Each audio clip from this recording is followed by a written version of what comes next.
Hoy tenemos con nosotros a un veterano de la industria, Edward Nawalka, periodista, profesor de Yale, fundador de Publishing Perspectives en la Feria del Libro de Frankfurt, actual editor de Publishers Weekly, responsable de las ventas internacionales y seguramente la persona que más sabe de cómo vender libros en este planeta. Edward Nawalka, bienvenido. ¿Qué tal? ¿Cómo estás? How are you, man? Bien, bien. Good. Bien. Okay. Yes, it's good. So, a little weird to be talking like this, especially in a time when we usually see each other in trade shows, in book fairs. Almost 25 years of experience, Yale professor, book-selling editor, founder of many initiatives across the world. You probably know more about book-selling than almost anybody in the planet. So I'm going to start with the question, is there such a thing as a post-pandemic book market? Well, there is. I mean, there's a fantastic post-pandemic book market. There's actually a fairly robust book market right now in the middle of the pandemic. I think the big question that people are asking themselves is it going to be the same as before? And I think if you look at any part of society, your answer is very clear. Obviously not. But what I think it's done is it's actually taken the book selling and the publishing businesses out of the business as usual mindset and forced them to say, what are we going to do that's new, that's going to allow us to sell books to customers? So we've seen some, people call it innovation, but that's a very fancy word for some very simple things, like delivering books to people at their homes locally, taking phone orders, shipping out from their bookstores. I mean, let's be realistic. This is not innovation. This is simply adding best practices, adding services to what you already do. And the more that customers get used to this, booksellers who can really sustain themselves are going to succeed. Yeah. Is there has your reporting indicated an increase of online orders or a change in the way customers behave? I mean, how do you think book buyers are modifying, if any, or if at all, their behavior? Well, book buyers you're seeing a movement toward the type of books people are buying. I mean, they're buying comfort books for themselves. So there was a huge rise. Almost by month, you could see trends. First month, it was cooking. Second month, it was gardening. Third month, it was crafting. You know, you would see it as people would go through their hobbies in trends. And so the type of books people are buying has, goes through trends always. The way that they're buying is very much, people are getting more used to the idea of buying online, but also not from Amazon. I think that the idea that, or the big, maybe a big online retailer, they're certainly doing that, but they're also becoming more aware of the importance of keeping their own local businesses alive. So the idea of ordering from a bookstore and having somebody show up on a bicycle and drop off that book at your front porch, it's exciting because also as people are isolated in their homes, even that little interaction with somebody, at your front door, dropping a book off to you is worthwhile. I mean, there's a very good publisher in a small town called Windsor, Ontario, which is just across the river from Detroit, Michigan, which is Windsor is in Canada. And this man runs both a publishing house and a bookstore. It's called Biblioasis. And he talked about the fact that his bookstore had been neglected for years. People weren't that interested in it. They were buying books online. But the pandemic meant that suddenly his publishing business was very quiet, but his bookstore was suddenly booming. And the fact that he had to sit in his bookstore for 8 hours a day because he was isolated and quarantined meant that it forced him to reimagine the way his bookstore was run. So his bookstore was revived. I'll just say one other quick thing. When you're talking about physical bookstores, there is a very significant trend that we're seeing, is that the smaller the bookstore, in an unusual way, the easier it is for them to survive, as far as at least provided they can pay their rent, provided they have some business. The stores that are really suffering are the larger stores that require a lot of people walking through them on a daily basis. Stores that are in city centers, large stores in city centers that require foot traffic. Those stores are having a quite difficult time because they're used to selling a certain amount of books per square foot or per square meter in their store, and that is proving quite difficult. So this is from the perspective of a retailer, of somebody that has to sell other people's books for a living. How about from a publisher's perspective? I mean, do you think there is an opportunity or that the market is changing?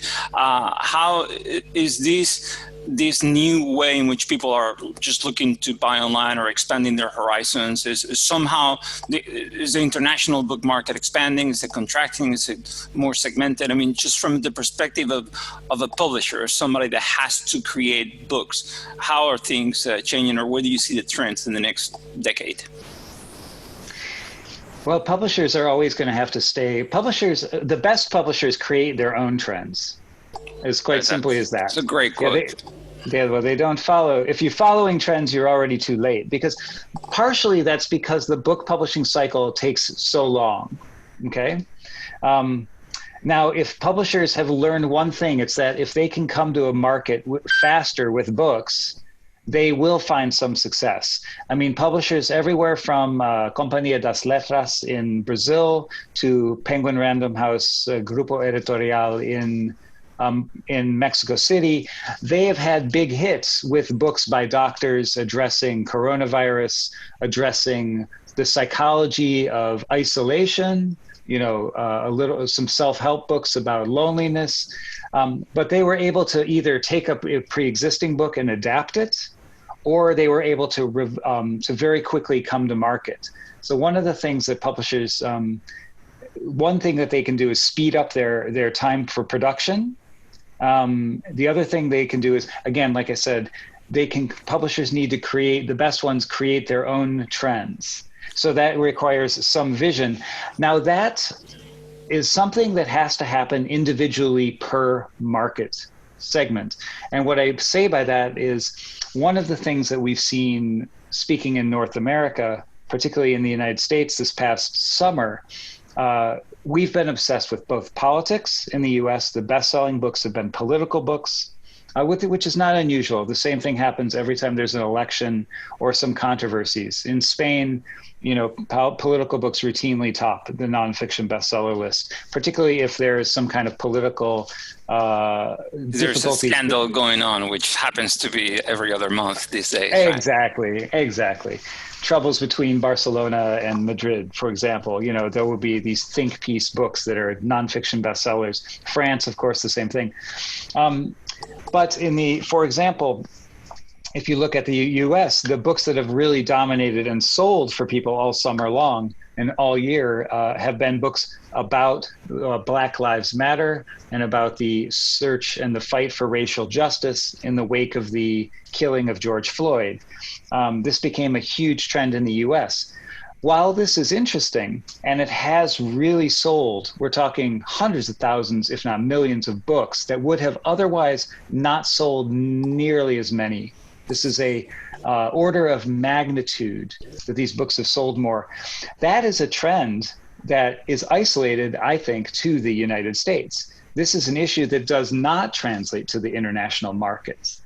So what's interesting there is typically if a trend takes off in the US, even if it's something as silly as coloring books, you tend to see this translate through the rest of the world. And that happens faster and faster and faster. You've seen a little bit of this go abroad, but what I'm seeing then is a shift, particularly in the world that we're living in now. The countries are becoming a little bit more isolated. They're becoming a little bit more myopic culturally. They're in a kind of mode of investigation, in some cases self-flagellation. I think the UK is exactly the same. Books about Brexit, issues about the British identity not interesting to people in France, particularly, or in Germany. So it's a strange reverse. It's a strange pulling back from globalization that the book publishers are seeing right now. How that's going to affect the markets is so it used to be that for Spanish speaking publisher, the big league was to make it into the US. You go, and if you can sell the rights for your book into the US, you made it. It's a market that has an enormous amount of purchasing power. Would you say that, given the current introspection period of the US, that's still the case? Are there opportunities in other world markets? That's the one thing that you always, every time I see you at trade shows, you always have a tip about international world markets. Where should publishers look for business? Well, there's two trends, two specific things. Let's address the first question, which is, are there opportunities for Spanish-speaking publishers or Spanish language publishers in the US? That is a very unique situation, because 100% yes. Because after this trend for Black Lives Matter, after this trend for the fight for racial and social justice, I think personally within a year to 18 months, you're going to see a second surge of books. You're going to see a second surge of interest. It's not just books. It's the hiring of executives within publishing houses. If you look at all the executives who've been hired within publishing houses very publicly in the last 6 weeks, they have primarily been Black women, almost exclusively. And there's an announcement in Publishers Weekly every other day about a new executive being hired, very often either editorial or marketing specific to these, they call BIPOC, which is Black, Indigenous, People of Color books. But who is the biggest growing and soon to be, at some point in the next, say, 30 to 40 years, biggest demographic in the United States? These are Latinx people in the US, Hispanic, people from Spain, people from Central and South America, Spanish speakers, or have Spanish speakers in their immediate family, maybe 1 or 2 generations removed. You can't assume a Mexican American speaks Spanish anymore. That is no longer the truth. But what you can expect is that people identify themselves culturally as Mexican American, Guatemalan American, Colombian American. This is the largest demographic other than white people, and this is going to be the next big trend. And it's one that's been long underserved. People talk about it; they know it's there, but this group demographically is going to have a lot of political power. They're going to have a lot of money. There's a lot of wealth there that's being generated, and they're going to be buying books, because as groups become aspirational, they buy books, they buy resources for education. This, I think, is a great opportunity for publishers, particularly because immigrants to America don't tend to, they are increasingly less prone to abandon their original identity or cultural affiliation. So they're both Americans, but they're also Mexicans. It's quite an interesting mindset. I see this trend. I see the beginning of this trend, and perhaps we all see it in places that are not as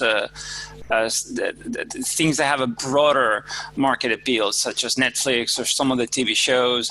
Do you think that this perhaps is an opportunity for the creators of content to look at things other than books? I mean, can you think of any example where that jump has been made successfully, and that perhaps maybe indicating a trend? Absolutely. I mean, it's the most obvious one is going to be this week. Patria is going to debut on HBO. Right. Now, this is a very Spanish story, right? About the ETA terrorists. It's a very specific story to a time and place in Spanish history, but it's one that also is becoming increasingly universal. And it was a bestseller in Spain. It was a prize-winning novel. It was on the top of the bestseller list for months and months and months. The book, got all-starred reviews in the United States from Publishers Weekly. So not only are you going to see the more and more productions like that are attached to books or originate from books, can only help the book business. Arturo Perez Reverte did The Queen of the South, okay, his adaptation of his novel, which was a multi-part. In I believe it was done. There were two different parts, two long series, done actually I think about a decade apart.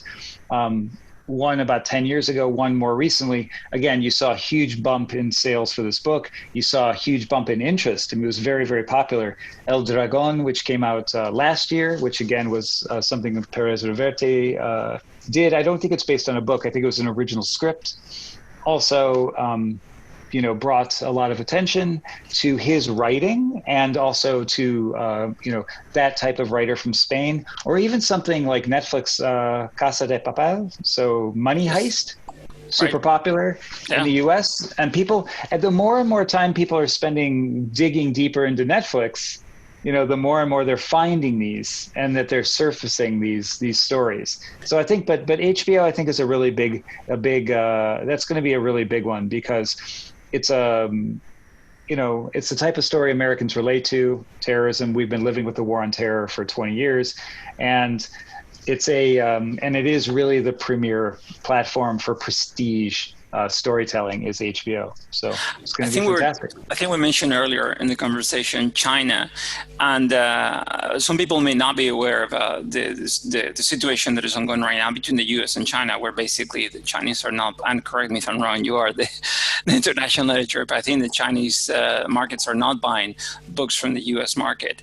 In terms of the international scene, just as a publisher, again, as a creator of content, are there markets that perhaps are not being considered because of cultural differences that they should be looking at right now? And and I mention China obviously because it's the new powerhouse, but there are a lot of rights purchases in Northern Europe. I've seen some rights purchases from some African publishers. Where do publishers seek opportunity in this new post-pandemic world? Well, I think China's a really interesting question because you have to look at their power geopolitically. The relationship China, and let's talk specifically to the Spanish-speaking markets. When I talk about the Spanish-speaking markets, it's not just Spain, but it's also South Central Latin America as well. China has made some huge investments in Argentina, for example.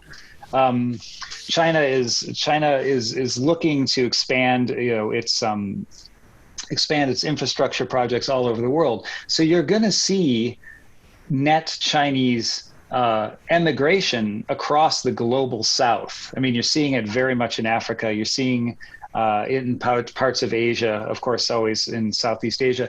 I think increasingly you're going to start seeing it more and more in Latin America too.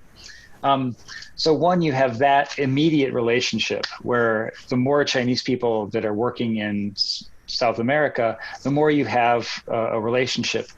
The Chinese, the thing that I always feel powers right sales are two things, either intrigue, which I mean by mystique, or prestige. And by mystique, there has to, that also is kind of the romance. Like Americans like to buy books about Paris because we have this there's a romantic mystique about it. The amount of books that have the Eiffel Tower on the cover of them that are sold in American bookstores is absurd, frankly, but people gravitate towards that. Or prestige. The thing that that Spain and the Latin American markets have struggled to acquire is frankly both of those. The Spanish language as a language of both intelligentsia, commerce, at least in the North American markets, has been underplayed for centuries, frankly. And the mystique is there. There is a sort of mystique, but it doesn't have the same level as maybe the UK or France. The opportunity, though, is China. China is open. You can create that. So the publishers that can kind of create this and create that relationship with Chinese publishers who are Spanish language publishers, if they can create either a sense of prestige or a sense of mystique for their books, I think they will have an easier time selling into the Chinese market, because the Chinese are not openly hostile to the US or to those publishers like they are, frankly, to the US right now. So let's get into some controversial territory. One of the problems with I've been talking to Chinese agents, and one of the things that it's always a difficult subject in the conversation is the themes of the books that you're trying to sell. There are some themes that do not work there. I guess let's stay positive then. And just you mentioned earlier. I mean, what themes should publishers again look into getting? You mentioned earlier how you saw a shift from gardening to cooking. Where's the market going? I mean, what do you think are going to be hot trends? Just give some practical information. What's going to sell? I mean, people buy books as aspirations, right? They buy books as aspirations for, they either want to have a better life, so they buy self-help books. Like if you look at developing markets, you always see business books as the top sellers in bookstores because people are trying to better their lives. So what you got to look at is how are people feeling about their world. The fact is that as the world is becoming more bifurcated, I mean, the pandemic has shown that there are winners and losers. The people who have the top 1% of money are multiplying their wealth, and everybody else is going to be feeling somewhat diminished. So the question for publishers is, how are you going to ensure that you can continue to sell books to people who are feeling, I think, in a somewhat diminished capacity? I mean, there's always going to be ambitious people. There's always going to be the 10% of people who are going to buy whatever you publish, but to really address the mass market. So that's for nonfiction type of things. How do you address people who aren't feeling at the top of their game? One of the trends, let's talk specifically about fiction, for example. Escapism has become a very important part of reading habits. What we've seen, for example, in the US is a big revival in romance novels. And not your typical, they call them throw me down romance novels with the your 50 Shades of Grey type of thing, right? Yeah, exactly. Or just the Regency romance with the pirate with his shirt open, right, and the woman swooning in his arm. These are romance novels that they tend to be more contemporary. They tend to reflect contemporary cultural mores. So you have couples can be various genders, various races, various ethnicities. You can really find any type of combination of couple that you're looking for. But the key component that differentiates a romance novel from other fiction is a romance novel guarantees you a happy ending. It's called happy, HEA, happily ever after, or more realistically, HFN, happy for now, right? But the publishers of romance novels will tell you, they're like, the thing about a romance novel, and particularly since many of your readers are women, is that unlike a thriller or a mystery novel, the women don't get murdered for some senseless reason in the middle of the book. They don't get killed for being beautiful and being seductive and being attractive and being sexual. It makes people feel better about their it's just something. It's a form of escape that doesn't have an unfortunate consequence, unlike say a thriller or a mystery, which is a more male dominated genre as it is. Okay. So we got some really good ideas there for publishers to just start launching happily ever after books. Yeah. Well, one of the things that you've been very busy with has been the launch of Publishers Weekly in Espanol, which apparently it has taken the world by storm.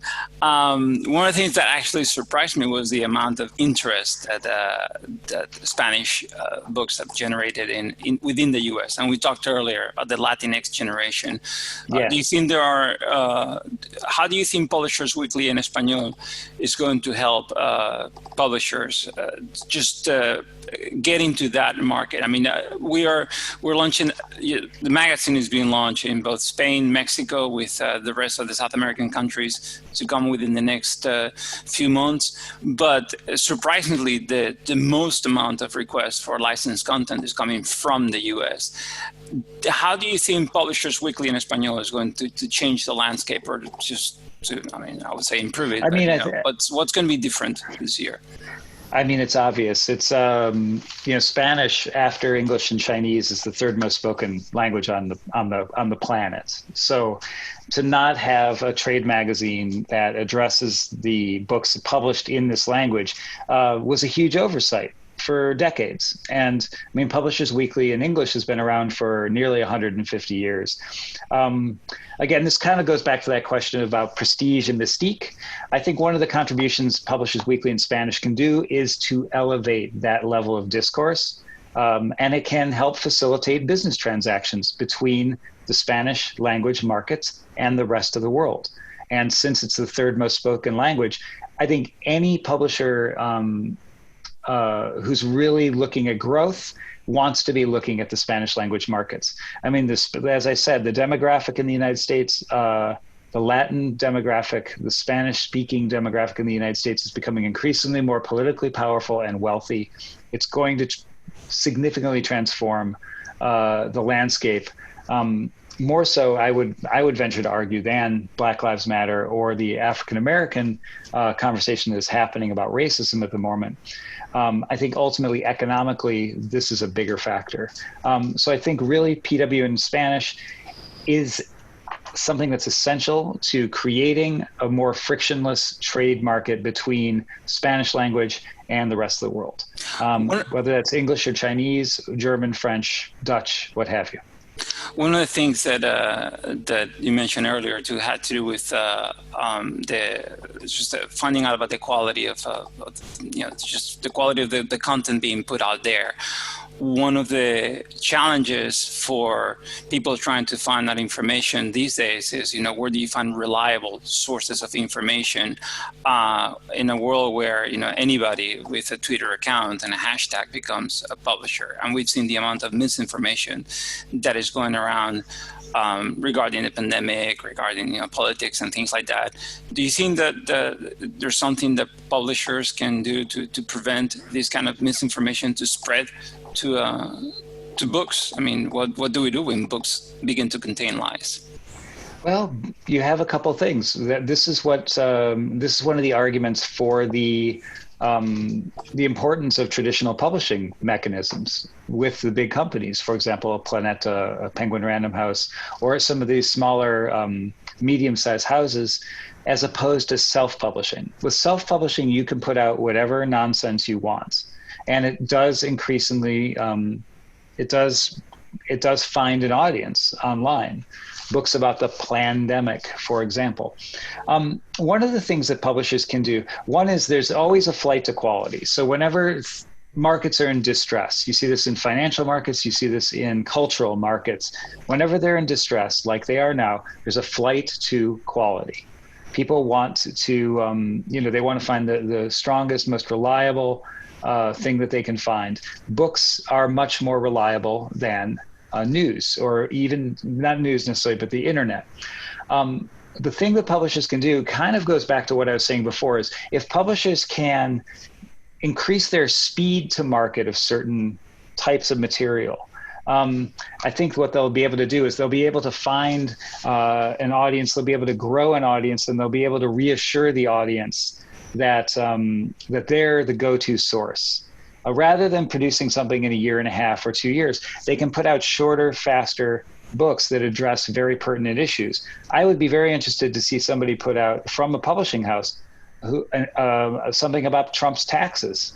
Have somebody have a very smart news. That news just broke today for those listening to us. That just made it to the New York Times today. Exactly. I mean, that's the kind of thing that, and you see it certainly some publishers in the United States, Melville House is a good example. They put out the Mueller report, they published, there were several publishers who put this out as a book, so people wanted to read it. I mean, that's just smart reactive publishing. That's one of the things that publishers can do. But ultimately what they want to do is they want to make sure that they're continuing to to do the work that they've done for decades in the way that they've done it for decades, by vetting their authors, by editing, by, in some instances, fact checking. I mean, we're not getting into the weeds about fact checking, for example, but that will, again, reassure people that they're getting a good quality, solid product. And ultimately, it's only going to help them. You know, the more disinformation there is out there in the world, the more it's actually going to help book publishers, proper book publishers, not self-publishers. I think that's a great point to finish our conversation. Let's just recap it. So we talked about the importance of booksellers getting into what customers want, not being above delivering a book and bicycle if they have to. We talked about international markets. We talked about the opportunities for Spanish language and the launch of Publishers Weekly in Espanol, and the fact that, and I guess the publishers should focus on romance or aspirational or happy books. I think that, you know, if you want to add anything else, we can do it, or otherwise we can just leave the audience. Well, I mean, it's you know, as much as our personal lives may not be feeling as robust and as exciting as they were before the pandemic, I think we're all fortunate to be working in a field that has opportunities going forward. If you're a bikini model Instagram influencer who had 1.5 million followers, you know, before the pandemic, it's going to be awful difficult for you to keep your business going. Let's just be honest. That's right. Unless you go digging into your archives, you're not getting any younger. You're probably not getting any slimmer. You know, and there's not going to be a whole lot of opportunities for you to run around on the beach and take pictures of yourselves. So in that sense, you know, as publishers and people in the book business, we're very, very fortunate to have opportunities going forward. We just have to be a little fearless, maybe a little reckless at times, and try some really radical things, you know, or what we think. Now, book publishers are very conservative. The idea of delivering books on bicycle was very radical. So again, this is all in context. But I just think we need to keep that in mind and keep our heads up, because I think we're going to find that you know, that people are still going to be buying books. But the simple message of that is I think we're actually quite lucky in a very peculiar way. Maybe not personally, but professionally, I think we'll be just fine. And with that thought, we'll leave it at that. Thank you so much, Ed. My pleasure. Always. I enjoy talking to everybody. Thank you. Talk to you soon. Bye.